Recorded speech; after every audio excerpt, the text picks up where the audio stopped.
Salutations! My name is Becca and this is Words and Other Malarkey. I wanted to do a pretty quick Artemis Fowl hot take because the movie just came out on Disney Plus this past Friday, June 12th, so hopefully this goes up while it's still relevant. Yeah, it sucked. A lot. But it's not just bad, it is phenomenally bad. But first, let's talk about the books a little bit.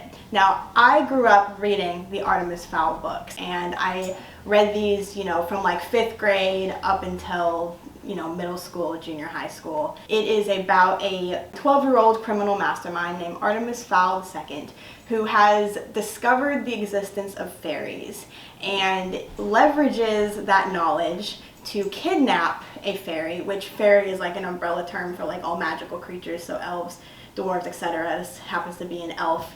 A police officer in the Fairy Police Force, which is the lower elements police recon. Yes, leprechaun. Everybody talks about how like dorky a name it is. This kind of just like exemplifies the humor of the books. Like, it's very self-aware of kind of the quirkiness within it. So the leprechaun police, that obviously implies that they are a pretty advanced society, which they are. They've been driven underground, which makes this book not only like an urban fantasy, but kind of a sci-fi at the same time. It's a very unique crossover. And Artemis Fowl kidnaps the police officer, Holly Short, and holds her for ransom for a ton of gold so that he can rebuild his family's wealth, because he's from a wealthy family, a criminal family. His father has gone missing. He is now basically the man of the house. His mom has kind of lost her mind because of his father's disappearance.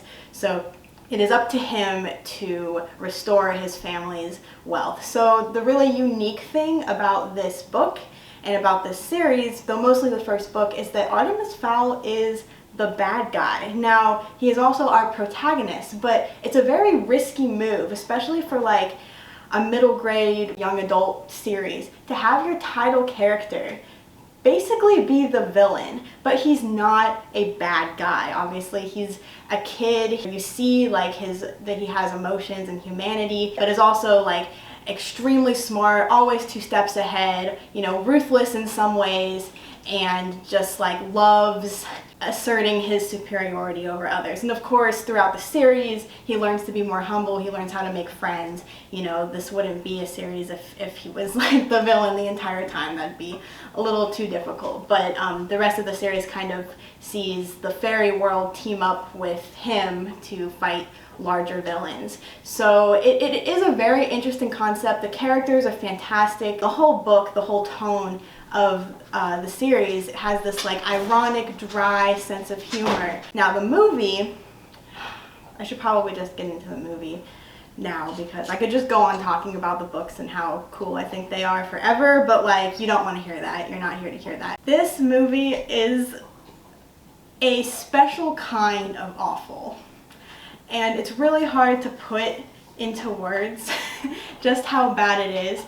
It's not just bad as a book-to-movie adaptation, because going in I was very biased, and a lot of people were. So of course I was looking for things to criticize, and I found them left and right. I filled out like 3 pages of notes of just my angry ramblings of things that I hated as I was watching. But this wasn't just a bad adaptation. It was a bad movie, period. It was a unbelievably bad movie, especially for a director like Kenneth Branagh, who did Cinderella and Thor, 2 pretty dang good movies. So you know that there were capable people around, but I think one of the biggest problems is that Disney just doesn't give a shit anymore. They're not looking to tell good stories. They're looking to,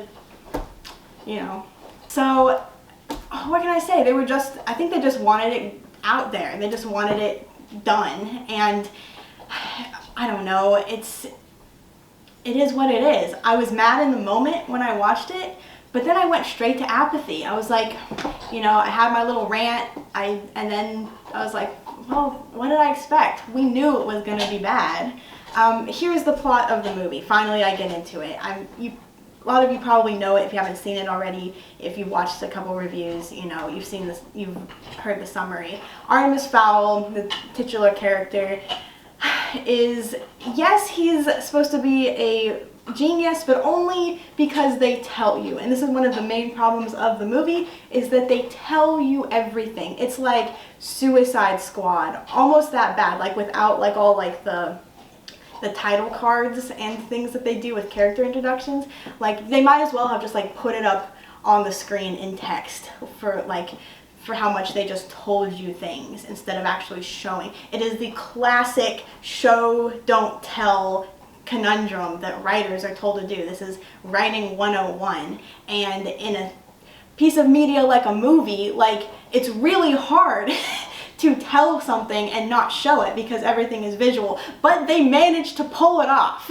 They managed to tell you instead of show you, because this movie was just a bunch of scenes hodgepodge together with random story elements thrown in and random bones thrown in to be like, hey, yeah, fans of the book series, we know like what you want to see. No, we wanted to see a adaptation that was good. Like, it didn't have to follow the book verbatim, though honestly, the first book without much tweaking would have made a pretty good screenplay. I mean, you know, you can't do everything 100% from book to movie, and I would have understood a few changes, but this was just atrocious. Artemis Fowl's father has, you know, disappeared, but he's a character who's present in Artemis Fowl's life in the beginning, whereas in the book, you know, you open with Artemis Fowl Jr. has been on his own for a while. His mother is dead. It's not even a character. He doesn't know about fairies. He doesn't figure it out on his own. His dad had figured it out. Apparently his family had known about fairies for years and it had been passed down, and he'd been collaborating with fairies and was kidnapped by an evil fairy, a character from one of the other books. You know, they kind of tried to shove two books together. You know, he's kidnapped because the fairy wants this thing, you know, I'm going to use the word because I have to use it, because any excuse to use this word, MacGuffin, called the Aculos, that they say a million times. Like, you know how like Rise of Skywalker, like they say the word Exegol like a million times just to establish that there's a place called Exegol. Like, try that, but like 10 billion times more. Yeah, honestly it's hard to describe the plot of this because it hardly makes sense. There's hardly a plot. It's kind of two plot-ish things smushed together. I don't know. Yeah, he's trying to rescue his father and find the Aculos, and, you know, he still kidnaps Holly Short, but like it hardly matters. There's no chemistry between any of the characters really. No character development hardly at all. I mean, everything is so rushed. The pacing is so weird and awkward, and it's like they're trying to shove so much into a ridiculously small time frame for a, you know, franchise introducing movie. I hope this isn't there's probably absolutely no way this is going to get approved for a sequel. I honestly hope not, because I don't want to see it. But there's just like nothing. There's just exposition dump, scene, awkward character interaction, exposition dump. God, I just, you know, I could go on forever talking about what was bad about this movie, which is why there's so much to say. There's nothing to say because everything is bad. I think the only thing that I liked was the music. Patrick Doyle did the score. I thought the music was pretty cool. They like incorporated like Celtic melodies because they're Irish, and that was supposed to be significant. And then the actors, they showed up and read their lines, but that's not saying much because it is like the actors just showed up and read their lines. And I don't want to be too harsh on these kid actors. For Dia Shaw as Artemis Fowl, it's his first role like ever. Poor kid. I feel bad. I do. It's not really his fault, but God, was it bad. And same with most of the characters, even like the big name actors. Just almost everybody just had a really terrible performance. And like Josh Gad being like the most engaging character isn't saying much because I didn't really enjoy him on screen as Mulch, but he was trying. I mean, you could see it. He was trying, and God, it hurts. It hurts. Okay, what else can I say that won't like give you spoilers? It's not even like entertainingly bad, like, I don't know, The Room. Like, it's just insultingly bad. So, I mean, I don't think I will ever watch it again, but if I did, it would be with libations and a list of things that when they appear on screen, I will take a drink of said libation. Might be a good, like, St. Patty's Day movie. Just get some Guinness, Irish car bombs, and it takes place in Ireland, so Irish. Okay, there's one more thing I want to like harp on that's very small, but that bothered me a lot because it just went to show how little they cared in the end. And that is the title card. I know it's kind of a weird thing. It's not something you usually notice, but the title card is pretty important to a movie, especially a big budget, you know, action-packed movie. And this title card was so simplistic. It was like I was watching like an indie film. It was just like black background, white text in like that like 1700 script font. Do you know what I'm talking about? Like, I'll put it up on screen if I can find it. And that was the title card to the Artemis Fowl movie. In a movie where there's so much technology and there's like even though the AccuLoss was like lame as a MacGuffin, like it was like this weird like acorn-shaped turny twisty thing with all these little like parts. Like, how easy would it have been? And I'm not like an animator, so like, you know, I usually don't even think about this sort of stuff, but how easy would it have been to do like a turny twisty symbols turning into letters, you know, until it becomes Artemis Fowl title card. Like, I feel like maybe somebody thought of that, but then they were like, we still gotta pay Judi Dench, so didn't happen. I don't know, weird thing, but it from the get-go, I was like, what kind of movie am I watching? And they didn't know either. This movie didn't know what it wanted to be. It had a tone problem, it had a pacing problem, it had an identity problem. It just had a problem. Here's what I'll say to people who go and watch the movie but who haven't read the books. They shouldn't even be associated with one another. It's almost exactly like The Last Airbender phenomenon, the M. Night Shyamalan movie that everybody still makes fun of. It is like that level of bad, maybe worse. I don't know. I haven't seen The Last Airbender in a long time, but for those who are fans of the Nickelodeon series Avatar: The Last Airbender, you know that that movie was a disgrace to the franchise, and the same goes with Artemis Fowl.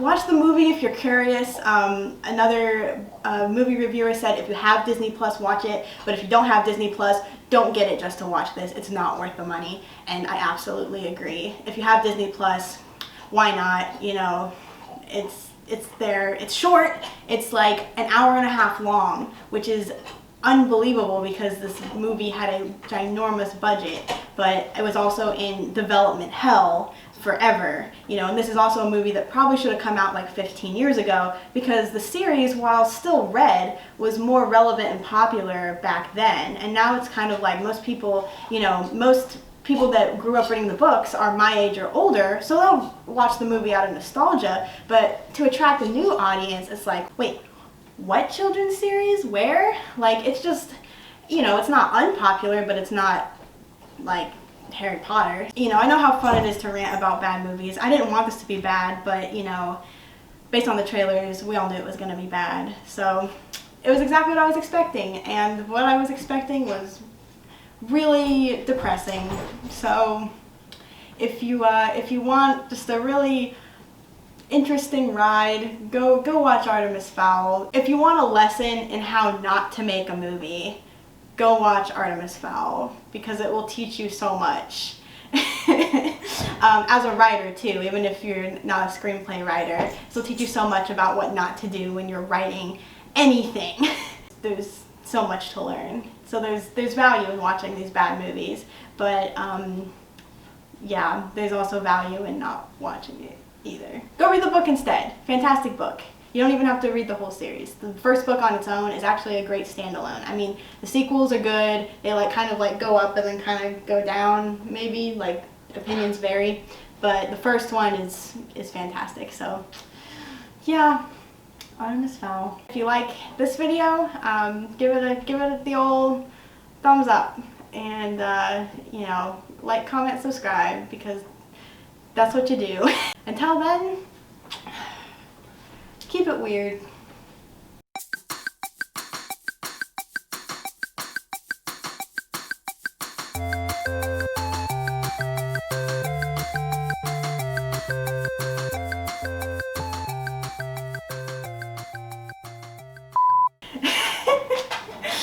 Okay, the dog. My dog chooses filming to make the most fucking noise that she possibly can. Now it's just hilarious. Like, I've gotten frustrated, but I might just leave this in because this happens every single time. She's been sleeping for like the past several hours, and it's probably because like I'm doing things, I'm active, I'm not like laying on the couch. But okay, all right, she's. This will probably go in bloopers, but.